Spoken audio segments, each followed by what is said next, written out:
Monsieur le ministre de l'Économie et de la Planification, cher Samir Saïd, Mesdames et Messieurs les ministres, Mesdames et Messieurs les ambassadrices, ambassadeurs et représentants d'organisations internationales, chers élus de la communauté française, chers amis tunisiens, chers amis français, mes chers compatriotes, permettez-moi tout d'abord de vous souhaiter très chaleureusement la bienvenue dans cette résidence de France, témoin depuis plus d'un siècle et demi des relations qui unissent la France et la Tunisie.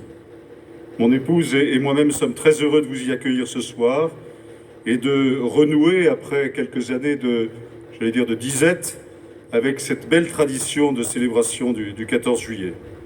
Merci d'être venu partager avec nous ce moment de convivialité et de réaffirmation de notre attachement commun à ces valeurs universelles de liberté, d'égalité et de fraternité dont le 14 juillet est le symbole. Merci tout particulièrement à vous, chers amis tunisiens, de l'honneur que vous nous faites de votre présence.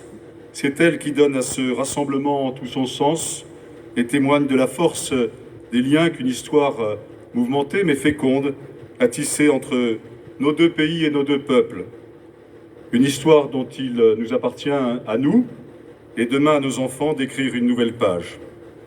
Notre relation est fondée sur l'amitié, le respect mutuel et la solidarité, des valeurs qui sont d'autant plus appréciables dans ces temps incertains. C'est dans l'épreuve, dit-on, que l'on reconnaît ses vrais amis. Face aux défis auxquels elle est confrontée, la Tunisie sait qu'elle peut compter sur la France, comme la France sait ce qu'elle doit aux Tunisiens, ceux d'hier et ceux d'aujourd'hui. Les défis actuels, Monsieur le Ministre, sont d'abord d'ordre économique et financier.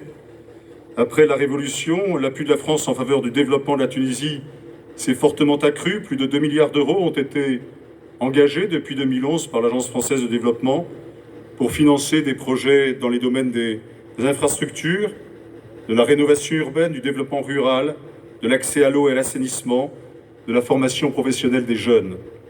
Cet effort au bénéfice de la population tunisienne s'inscrit dans la durée et il sera donc poursuivi en pleine cohérence, bien entendu, avec les priorités définies par le gouvernement tunisien.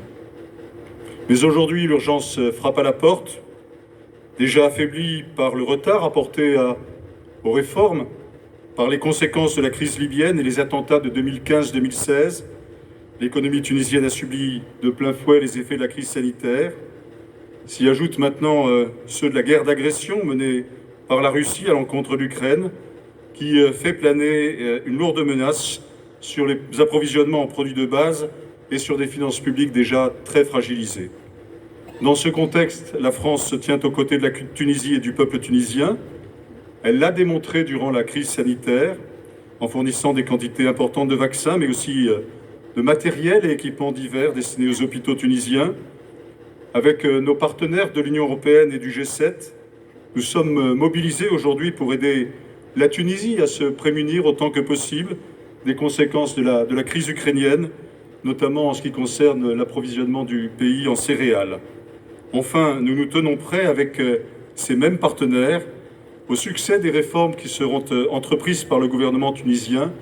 Ces réformes sont aujourd'hui au cœur des négociations qui viennent de s'engager avec le Fonds monétaire international, dont nous espérons qu'elles aboutiront rapidement. Les défis à relever sont aussi d'ordre politique. Il y a 11 ans, les Tunisiennes et les Tunisiens forçaient l'admiration du monde en exprimant avec courage leur aspiration à la démocratie et à la dignité. L'expérience a laissé à beaucoup d'entre eux des sentiments mitigés. On peut le comprendre. Il y a sans doute des leçons à tirer de ces 11 années, des correctifs à apporter. Mais l'essentiel, comme en toute chose, est de garder le cap, car cette décennie fut aussi celle de nombreux acquis démocratiques qui ont valeur d'exemple dans la région. Il revient à chaque nation, selon l'histoire qui est la sienne, d'inventer les moyens d'accomplir cette promesse démocratique. La démocratie a ses exigences irréductibles, le respect des droits et des libertés, l'égalité entre les citoyens, la séparation et l'équilibre des pouvoirs, l'indépendance de la justice, une presse libre, une société civile plurielle et dynamique. Le chemin qui y mène et long, semé d'embûches. La France le sait, qui a mis longtemps à le parcourir, mais nous savons aussi que c'est le seul chemin qui, en faisant de chaque citoyen un acteur de son propre destin, garantit dans la durée la stabilité politique et le progrès économique et social. Sur ce chemin-là aussi, si la Tunisie le souhaite, et dans le plein respect naturellement de sa souveraineté, la France sera à ses côtés, comme elle fut ces 11 dernières années, aux côtés de celles et ceux qui ont porté cette aspiration et dont je tiens ici à saluer l'engagement. Parmi les multiples liens qui unissent la Tunisie et la France, il y a celui de la langue. Le dialogue entre le français et l'arabe, ou entre l'arabe et le français, est l'un des aspects les plus remarquables de la mosaïque culturelle tunisienne. Le français fait partie de l'histoire de la Tunisie, de sa mémoire. Elle est un élément de son identité et un atout pour l'avenir de sa jeunesse. Le sommet de la francophonie à Djerba en novembre prochain sera l'occasion de célébrer notre appartenance commune à la grande famille francophone et notre attachement commun aux valeurs sur lesquelles elle se fonde. La France, naturellement, prendra toute sa part au succès de cet important événement qui mettra la Tunisie à l'honneur. Je veux aussi souligner l'importance que nous accordons à l'éducation et à la culture. C'est le sens de l'engagement de l'Institut français de Tunisie auprès de la jeunesse à Tunis et en région, avec nos partenaires institutionnels et les acteurs de la société civile. Je souhaite que nous fassions encore davantage pour favoriser l'éclosion d'une nouvelle génération ouverte sur le monde qui verra dans les espaces francophones un horizon de projets et d'opportunités. Dans une époque marquée par les crises, la France et la Tunisie font aussi face à des défis communs. Je pense notamment à l'urgence climatique et à la transition écologique. Cette menace ne connaît pas de frontières, elle réclame des solutions globales et dans ce domaine également, nos deux pays peuvent et doivent agir ensemble. Je voudrais enfin, devant cette large assemblée, dire ma fierté de représenter mes compatriotes ici en Tunisie. Cette fête est la leur. Mes chers compatriotes, certains d'entre vous sont ici depuis longtemps, d'autres sont de passage. Certains d'entre vous partagent nos deux nationalités, la française et la tunisienne, comme un pont entre nos deux rives. Ce qui nous rassemble, bien entendu, c'est un attachement commun à la France. Mais je sais aussi combien vous aimez ce pays qui vous accueille et qui vous a parfois vu naître.